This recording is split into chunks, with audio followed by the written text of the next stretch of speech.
and welcome to Spotlight on Sparks. My first guest today is Officer MJ Cloud. She is the Program Director for Safe Routes to School, and we have a great event coming up called International Walk to School Day. So we're really excited about it. Can you tell us about it?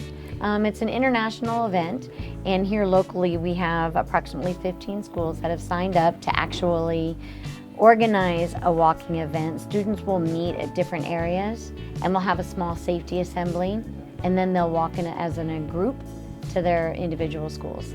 What is the benefits of International Walk to School Day?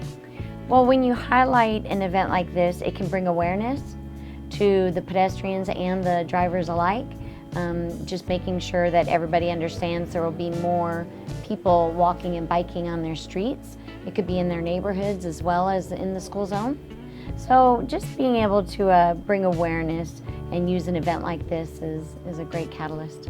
I know we've had several pedestrian actual deaths and kids hit in crosswalks, 12 I think already, and the school season just started. The school season just got started. So what can we do and what kind of information do we want to get out there about pedestrian safety? The crashes that we've had so far this school year that involve students, 12 students have been injured, but they have not all involved a crosswalk. Some of them were bicyclists and they were in a bike lane. So one of the few things that we try and make sure to do is educate the students. They're still growing, they're making mistakes, and it's up to the drivers as the adult to take on a little more responsibility, be a little more aware. Vision Zero does have an amazing website. Visiting that will help.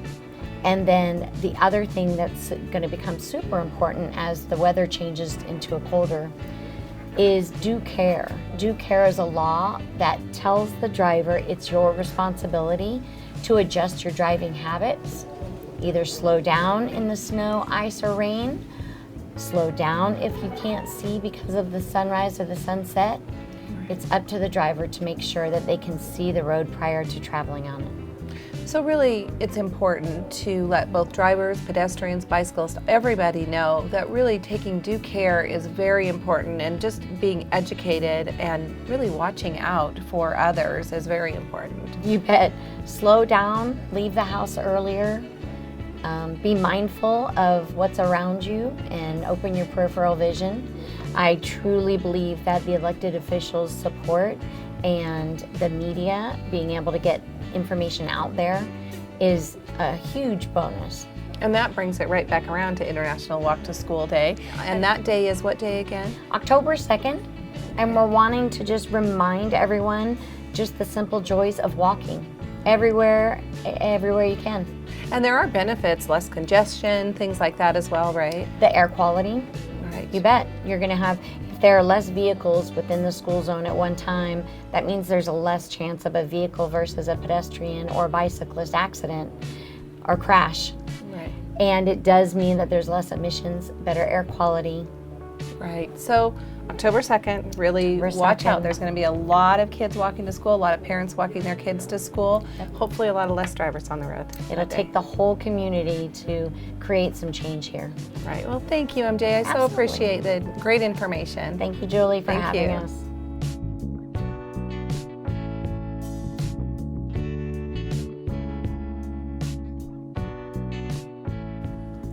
My next guest is City Clerk Lisa Hunderman.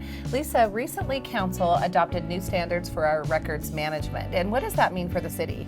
The new standards that were adopted by Council actually define how public records requests are handled within the city.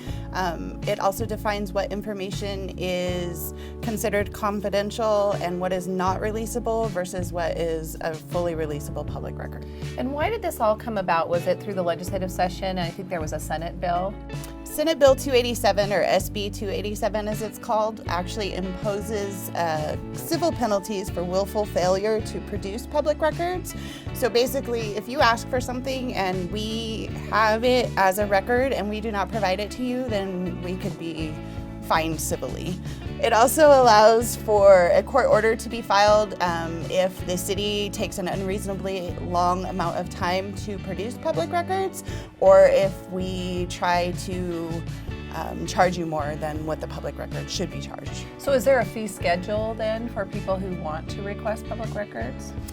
Yes, the fee schedule now, as it is put forth with SB 287, only allows us to charge what the actual cost for producing that record is, and that fee schedule would be defined by our city manager. As an example, right now it is currently like 5 cents per paper copy. If the record is received electronically, then there is no fee for it. Okay, and it's pretty easy to put in a public records request here at the city, right? Is it on our website? Absolutely, it's cityofsparks.us, and then if you go to the city clerk department and then file a records request. So important that we do things right, and important to let people know that they can request public information from the city of Sparks. Absolutely. Great, thank you, Lisa. I appreciate it.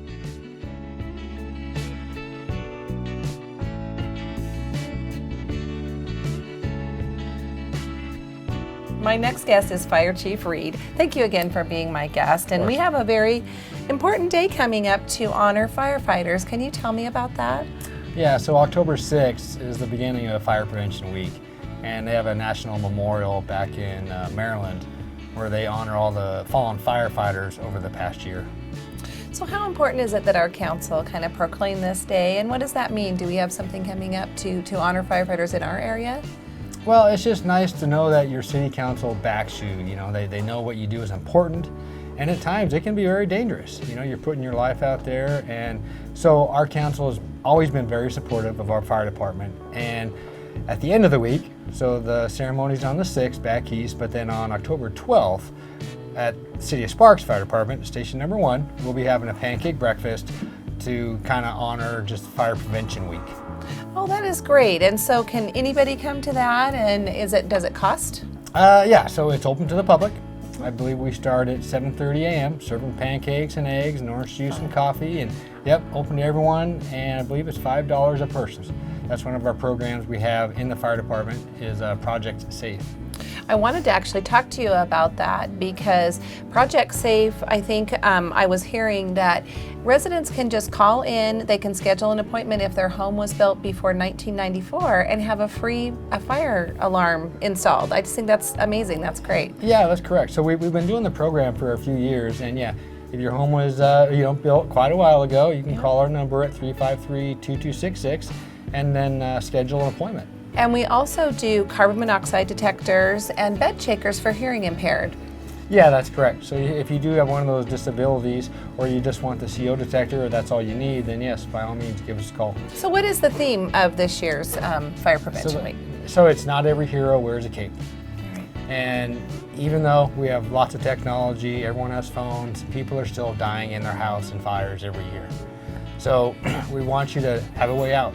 Make sure your smoke detectors are working. Have that meeting place that you know where it is, your kids know where it is, and then, obviously call 911 and get the proper help there. Great. This is such great information. Anything else you want to talk about? Just come on down October 12th and enjoy some pancakes and eggs being served up by your fire department and your council members. Right, our council members, maybe even our mayor will be out serving pancakes. He has already signed up. Yeah, great. Well, thank you. We invite you to come on down and, again, do your plan, practice your plan, and come on down and have some pancakes. Well, thank you. Thank you. Appreciate you being here. Anytime.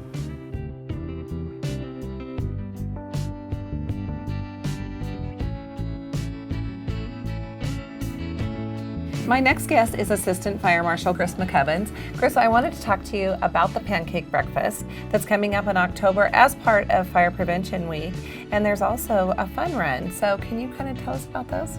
Yeah, sure. This year it's our 30th anniversary for the Pancake Breakfast, and it's our 3rd year for the First Alarm Fun Run. The First Alarm Fun Run is sponsored by the Sparks Firefighters Association. It's a 5K and it starts at the Nugget parking lot in the west end, and then it ends at the Sparks Fire Station 1. So they could just run right in and get pancakes. That's it. If you pay for the event to the run, you actually get free pancakes. Great, and let's talk about the Pancake Breakfast. So you said it's our 30th anniversary. Tell me a little bit about it. It's not just eating pancakes, there's all sorts of other things that go on too. No, really it's an opportunity for the Sparks Fire Department to open up the fire station and allow the public, the Sparks citizens, and anyone else who would like to come down and see what we do.